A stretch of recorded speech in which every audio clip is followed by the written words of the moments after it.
이 시간에 알아볼 내용은요, 이 카메라의 기원, 그러니까 우리가 사용하는 카메라가 어떤 원리에서 만들어졌는지, 어떻게 사용돼 왔는지를 알아보는 시간입니다. 그래서 우리가 카메라 그러죠. 카메라. 이 카메라도 그 히라보로 방이라는 뜻을 갖고 있어요. 방이라는.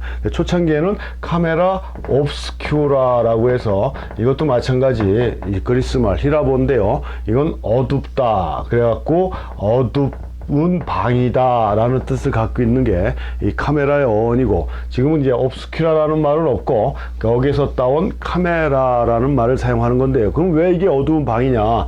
우리가 지금 디지털 카메라 같은 경우는 카메라 뒷뚜껑이 열리질 않죠. 그래서 구조를 잘 볼 수가 없는데, 카메라 렌즈를 이렇게 띄워보면요, 이 렌즈가 이렇게 앞에 붙어 있고, 그 다음에 여기 뒤가 필름 카메라가 그러면 열리고, 여기에 이미지 센서가 있다 그러면은 여기 뭐 반사경이 있든지 이 안에 사각형의 룸이 있어요. 요런 형태를 가지고 있다라고 그래서 카메라 이렇게 얘기를 하는 건데, 그러니까 어두운 방, 암시라는 뜻을 갖고 있는 거고요. 이 어두운 방이라는 게 실질적으로 보면은 우리가 이렇게 돼 있으면 상자가 이렇게 있죠. 구멍이 이렇게 뚫리면 빛의 굴절의 원리에 의해서 이렇게 들어가게 돼서 상을 거꾸로 맺히게 돼 있다라는 얘기입니다. 거꾸로. 뭐 여러분들 이 강의를 들으시는 분들 뭐 옛날 드라마라든가 뭐 이렇게 카메라가 나오는 장면을 보셨는지 몰라도 간혹 보면 이렇게 옛날 씬 같은 경우에 이렇게 검은 천을 뒤집어 쓰고 사진을 찍는 장면들이 나오고요. 거기 비춰진 이미지가 그 초점 스크린이라고 그러는데, 그 스크린에 상이 뒤집어서 나와 있는 경우를 많이 봤을 거예요.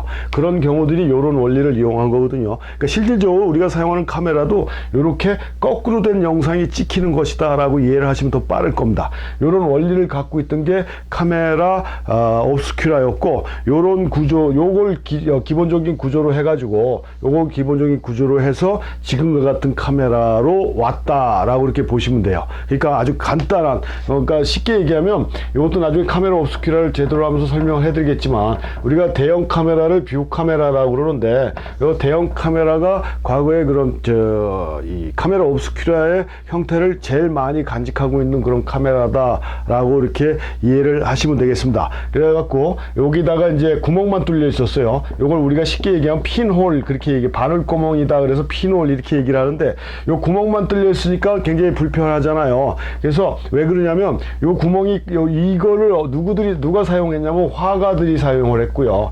뭐 일식이 있을 때, 이 일식 같은 경우는 우리가 눈으로 보게 되면 굉장히 눈을 실명할 위기까지 갈 정도로 위험하다고 했습니다. 그래서 이걸 눈으로 볼 수가 없으니까 이런 일식 관찰하는 과학자들이라든가 그림을 그리는 화가들, 그러니까 눈으로 보고 그리는 것보다는 이런 대상을 놓고 그리다 보면 일단 원근법도 해결이 되고, 이 반대편 벽면에 그려져 있는 투영된 영상을 얼른 들어가서 스케치를 해서 그 위에다 색깔을 입히고 뭐 하다 보면은 훨씬 더 사실적인 그림을 그릴 수가 있기 때문에 화가들이 사용을 해왔다, 이 카메라 옵스큐라는. 그래서 요거 구멍을 작게 하니까 우리가 나중에도 배우시겠고 좀 아시는 분들은 알겠지만, 우리가 조리개를 어떻게 해요? 구멍을 작게 하면 상의 선명도가 높아지죠. 그러니까 우리가 이걸 나중에도 설명해 드리는데 펜포커스라고 얘기를 하는 거고요. 조리개 구멍을 크게 해버리면 빛은 많이 들어오는데 상의 선명도가 떨어진다는 얘기거든요.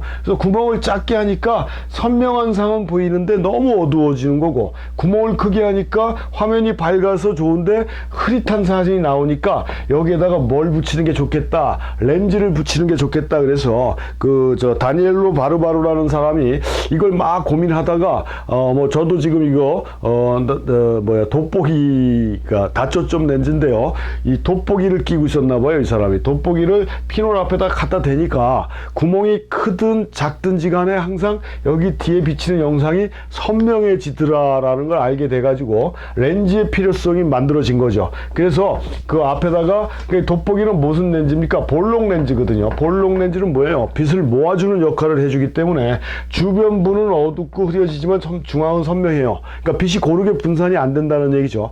바로바로가 됐던 게 볼록 렌즈였고, 또 이걸 써서 사용하다 보니까 많은 게 또 불편해서 볼록 렌즈에다가 뭘 넣어요? 오목 렌즈를 넣고 해가지고 지금과 같은 렌즈가 만들어졌다라는 얘기입니다. 다양한 렌즈층이 있어가지고 주변부터 중심까지 선명해지는 이런 렌즈. 이런 것들 카메라라든가 렌즈는 우리가 아까도 첫 시간에도 말씀드렸지만 사진이 발명, 사진 수립 인정받은 게 1839년 8월 19일인데 요건 화학적인 인정이라고 그랬어요. 화학적인 인정. 화학적인 인정을 받은 날이고 요거보다 먼저 한 400~500년 전에 카메라나 렌즈는 벌써 만들어져서 사용이 돼 왔다라고 이해를 하시면 되고, 이 카메라는 다시 한번 반복하지만 방이라는 뜻을 갖고 있는 그런 어원을 갖고 있고, 그 카메라 옵스큐라는 거를 기준으로 해서 지금과 같이 180여 년 동안 내려오면서 지금과 같은 아주 작은, 그 다음에 요즘 뭐 미러리스라고 그래가지고 이제 반사경까지 없어갖고 굉장히 더 소프트해지고 작아지는 그런 카메라 경향이 많이 나타나고 있는데요.